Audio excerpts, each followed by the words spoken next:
दोस्तों, एक बार भगवान विष्णु और माता लक्ष्मी क्षीर सागर में शेषनाग की शैया पर विश्राम कर रहे थे। तभी विनता पुत्र गरुड़ उस स्थान पर आ जाते हैं और भगवान विष्णु तथा माता लक्ष्मी से पूछने लगते हैं, हे प्रभु, मैं पृथ्वीलोक का भ्रमण करके आया हूं। मैंने देखा कि पृथ्वीलोक पर अनेक मनुष्य नित्य स्नान करते हैं, किंतु फिर भी दुखी ही रहते हैं। उनके दुखी रहने का क्या कारण है? हे प्रभु, आप मुझे बताइए कि स्नान करने की सर्वोत्तम विधि क्या है? स्नान कब और कैसे करना चाहिए? स्नान करते समय कौन से मंत्रों का उच्चारण करना चाहिए?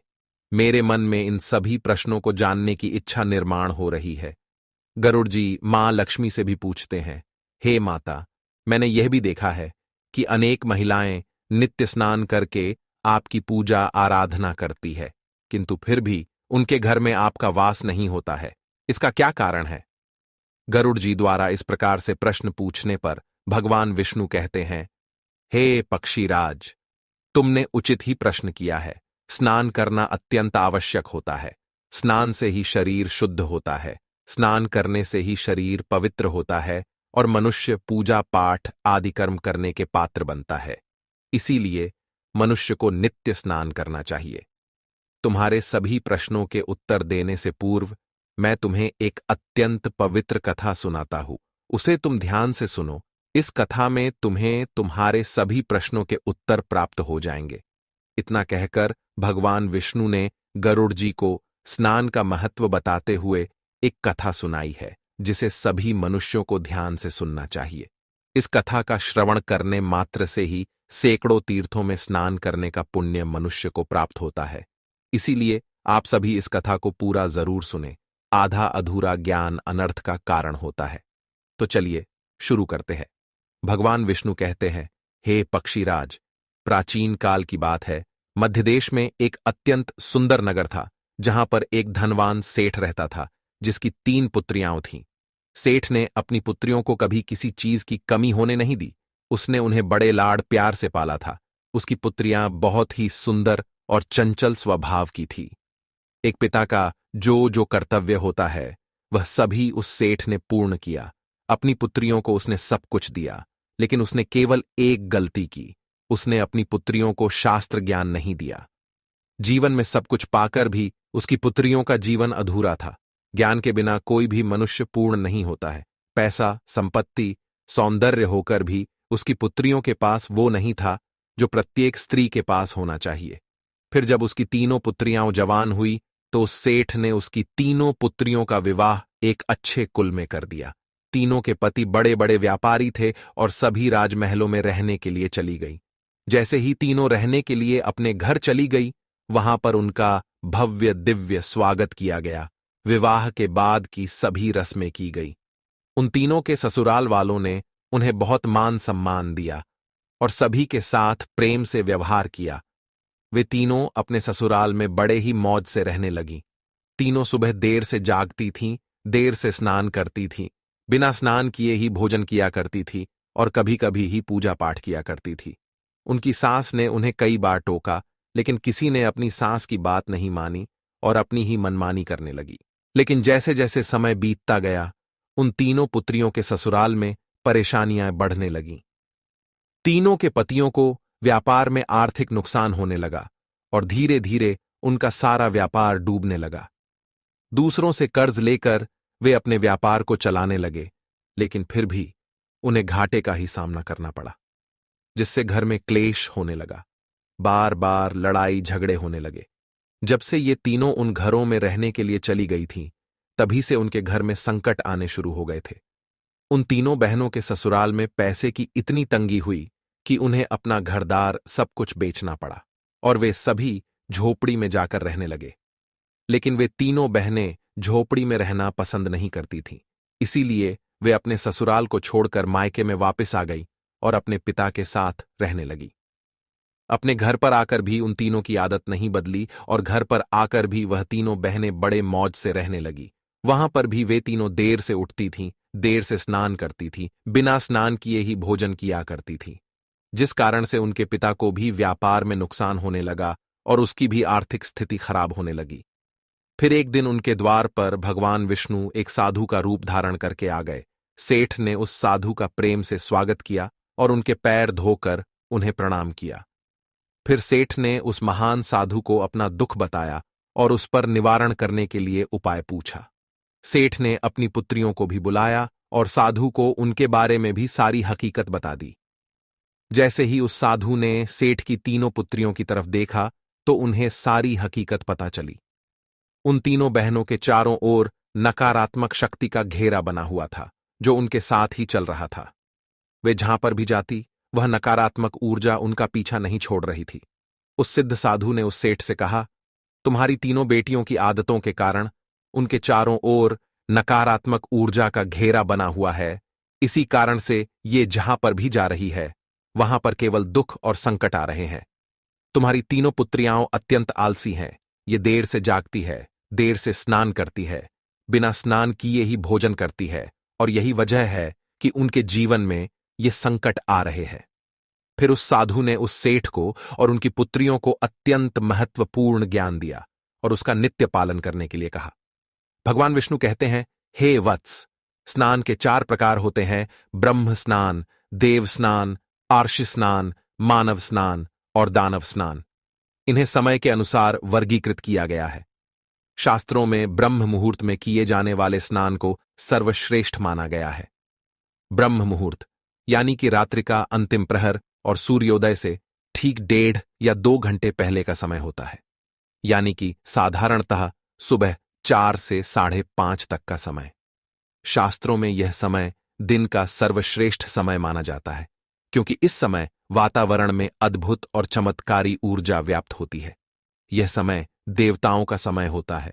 इस तरह देवताओं का स्मरण करते हुए ब्रह्म मुहूर्त में किए जाने वाले ब्रह्म स्नान को सर्वश्रेष्ठ स्नान कहा गया है। इस समय स्नान करने से और स्नान के तुरंत बाद सूर्य देवता को अर्घ्य देने से जीवन में सुख, समृद्धि और शांति आती है। दिन भर मनुष्य का तन और मन ताजगी और सकारात्मक ऊर्जा से भरपूर रहता है।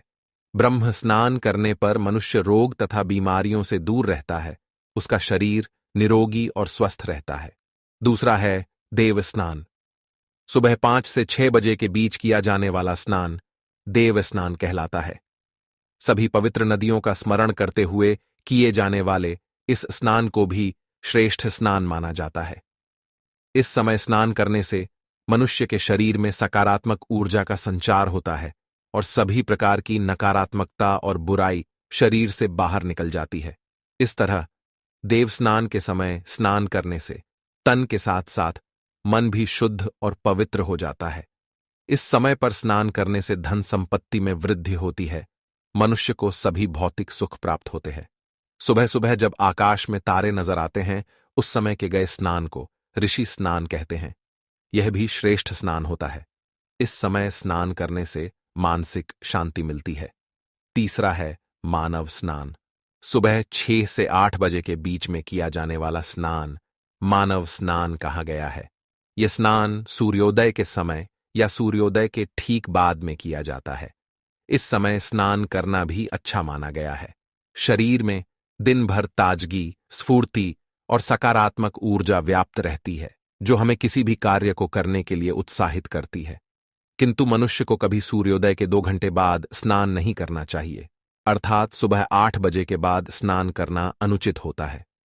इस समय वातावरण में व्याप्त दैवी शक्ति बहुत कम हो जाती है, इसलिए मनुष्य में उत्साह और ऊर्जा की भी कमी दिखाई देती है, जिससे वह दिन भर आलस का अनुभव करता है। पूरे दिन शरीर में सुस्ती सी रहती है और किसी भी काम में मन नहीं लगता है। सुबह 8 बजे के बाद स्नान करने से व्यक्ति के जीवन में दुर्भाग्य आता है, उसके शरीर में नकारात्मक ऊर्जा का वास होने लगता है। ऐसा मनुष्य जिस स्थान पर भी जाता है उसके साथ दुर्भाग्य चला आता है। तुम्हारी ये तीनों पुत्रियां सुबह देर से स्नान करती थीं, जिस कारण से उनके ससुराल की सारी संपत्ति नष्ट हो गई और अब तुम्हारी भी धन संपत्ति नष्ट हो रही है। सूर्योदय होने के बहुत समय बाद तक भी जो लोग स्नान नहीं करते हैं उनके मन में दिन भर क्रोध, राग, द्वेष, नकारात्मकता, कमजोरी और चिड़चिड़ापन बना रहता है, जिससे इनके काम में मुश्किलें आ सकती हैं। इसलिए प्रतिदिन ब्रह्म स्नान, देव स्नान, ऋषि स्नान या मनुष्य स्नान करने की सलाह दी गई है। प्रतिदिन इन पवित्र कालों में उठकर स्नान करके ईश्वर की पूरी श्रद्धा से आराधना, प्रार्थना और पूजा पाठ करने से तथा सूर्य देवता को अर्घ्य देने से हमारे तन के साथ साथ मन भी शुद्ध और पवित्र हो जाता है और हमारी बहुत सी समस्याओं का समाधान हो जाता है। हमारे अंदर से सभी प्रकार की नकारात्मकता दूर होती है और सुख समृद्धि का मार्ग खुल जाता है। संध्याकाल और रात्रि के समय अत्यावश्यक न हो तो बिल्कुल भी स्नान नहीं करना चाहिए। भगवान विष्णु कहते हैं, हे वत्स, अब मैं तुम्हें स्नान करते समय बोले जाने वाले अत्यंत महत्वपूर्ण मंत्र के बारे में बताने जा रहा हूं, इसीलिए तुम इसे ध्यान से सुनो। जो भी इस मंत्र का उच्चारण करते हुए स्नान करता है, उसके सभी पाप उसी क्षण नष्ट हो जाते हैं, उसका दुर्भाग्य भी नष्ट हो जाता है और उसे सुख समृद्धि प्राप्त होती है। वह मंत्र इस प्रकार है, गंगे च यमुने चैव गोदावरी सरस्वती नर्मदे सिंधु कावेरी जले अस्मिन सन्निधिम कुरु। इसका अर्थ है, हे गंगा, यमुना, गोदावरी, सरस्वती, नर्मदा, सिंधु और कावेरी मां, मेरे स्नान करने के जल में कृपया आप सभी पधारिए। इस मंत्र के उच्चारण से सभी तीर्थ स्थानों में स्नान करने का पुण्य मिलता है। इस प्रकार से भगवान विष्णु ने उस सेठ को स्नान का महत्व बताया। फिर सेठ की तीनों पुत्रियों को अपनी गलती समझ में आ गई। वे तीनों अपने अपने ससुराल में रहने के लिए चली गईं और भगवान विष्णु द्वारा बताए गए स्नान के सभी नियमों का पालन करने लगी। तीनों सुबह ब्रह्म मुहूर्त में जाग कर स्नान करने लगी और नित्य सूर्य को जल देने लगी। सुबह नित्य स्नान करने से उनका शरीर पवित्र हो गया और वह नकारात्मक ऊर्जा भी पूरी तरह से नष्ट हो गई। धीरे धीरे उनके पति का व्यापार भी ठीक से चलने लगा और उनका खोया हुआ सब कुछ उन्हें फिर से वापस मिल गया और तीनों बहनें बड़ी ही प्रसन्नता से अपने ससुराल में रहने लगीं। तो दोस्तों, इस प्रकार से हमारे जीवन में स्नान का बहुत अधिक महत्व होता है। इसीलिए हमें रोज सुबह जल्दी स्नान करना चाहिए। सुबह 8 बजे के बाद स्नान करना अशुभ होता है। इस प्रकार से भगवान विष्णु ने गरुड़ जी को स्नान का महत्व बताया है। उम्मीद है आपको यह कथा पसंद आई होगी। वीडियो को लाइक जरूर करें और कमेंट में जय श्री हरि विष्णु और जय मां लक्ष्मी जरूर लिखें। साथ ही चैनल को सब्सक्राइब करें ताकि ऐसी ही आध्यात्मिक जानकारी आपको प्राप्त हो। आप सभी का धन्यवाद।